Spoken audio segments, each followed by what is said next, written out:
नमस्ते इंडिया, मैं अमित अश्वनी।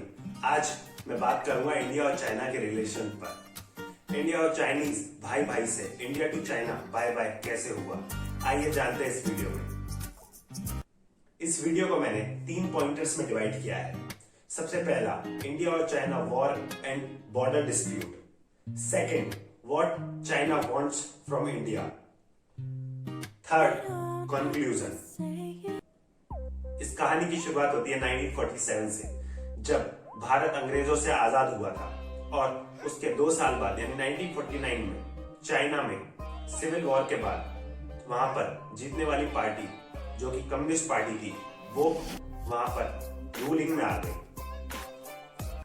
फिर 1960s का टाइम आता है जब चाइना की पब्लिक ने चाइना की गवर्नमेंट पे एलिगेशन लगाना शुरू कर दिए। फिर वहां की सरकार ने, कम्युनिस्ट पार्टी ने इस मुद्दे से अपनी पब्लिक को भटकाने के लिए अक्साई चीन, जो कि इंडिया का नॉर्दर्न पार्ट है, वहां पर कब्जा करा। चाइना ने इंडिया के नॉर्दर्न पार्ट जो कि अक्साई चीन पर वहां पर हमला कर दिया और हमारे इंडियन आर्मी सोल्जर्स रेडी नहीं थे, तो उस फाइट में हमारी इंडियन आर्मी हार गई।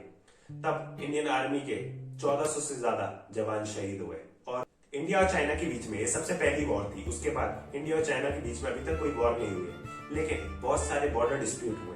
1962 के 5 साल बाद ही 1967 में चाइना ने एक नॉर्दर्न इंडियन पार्ट, जैसे अक्साई चीन को उन्होंने कब्जा किया था, उसी तरीके से उन्होंने एक नाथुला चोला जगह को, जो कि इंडियन नॉर्दर्न पार्ट था, उस पर क्लेम करना शुरू कर दिया, वहां पर अपनी आर्मी को भेज दिया। तब के टाइम में हमारे इंडियन सोल्जर्स ने बहुत ज्यादा दमखम से काम लिया और चाइनीज सोल्जर्स को खदेड़ भगाया और 1 इंच भी नाथुला चोला रीजन की जगह उन्हें ना लेने दी। इसके कई सालों बाद 2013 में इंडिया और चाइना के बीच में एक रिमर्ज हुआ।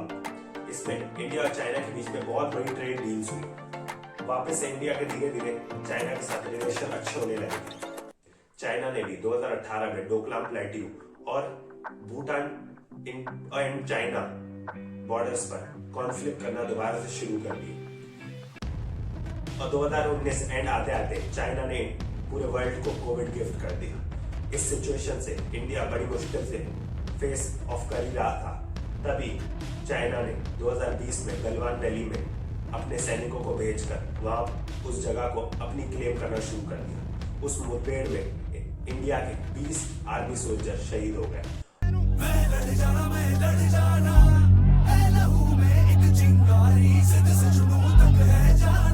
ये टाइम था जब इंडियन गवर्नमेंट समझ चुकी थी कि चाइनीज गवर्नमेंट हमारे साथ नहीं है, हमारी हित में नहीं।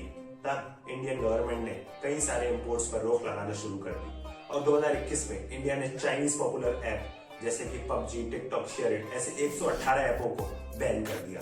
और हाल ही में कुछ 12 से 15 दिन पहले 7 फरवरी 2023 को इंडियन गवर्नमेंट ने 138 गैम्बलिंग और लोन एप्स जो कि चाइनीज एप्स थे उनको बैन कर दिया है।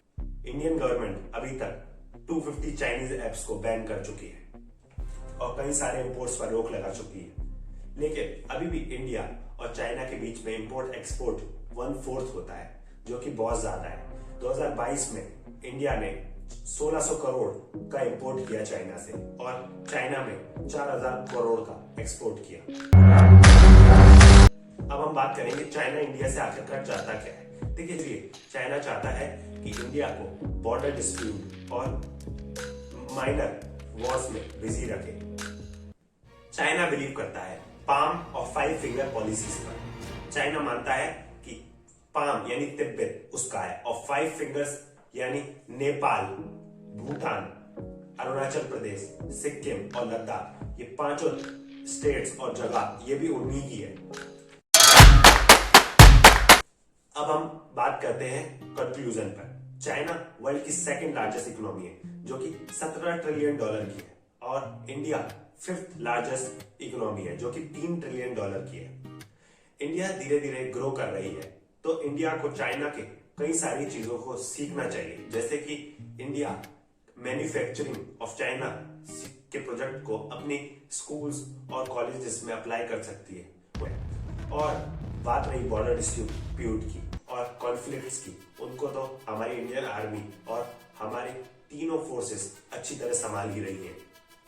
और इंडियन गवर्नमेंट कई सारी ऐसी पॉलिसीज पर काम भी कर रही है, लेकिन उसे और तेजी से काम करना होगा जीडीपी ग्रोथ पर और मैन्युफैक्चरिंग इंडिया में बढ़ाने पर।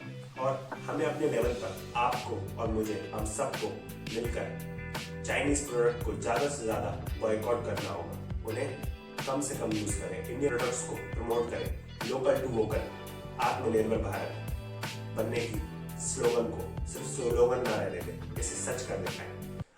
आपके इस वीडियो पर क्या थॉट है, कमेंट करना ना भूलें। और अगर आपको मेरी वीडियो अच्छी लगी so please hit the like button. Thank you for watching my video. जय हिंद, वंदे मातरम।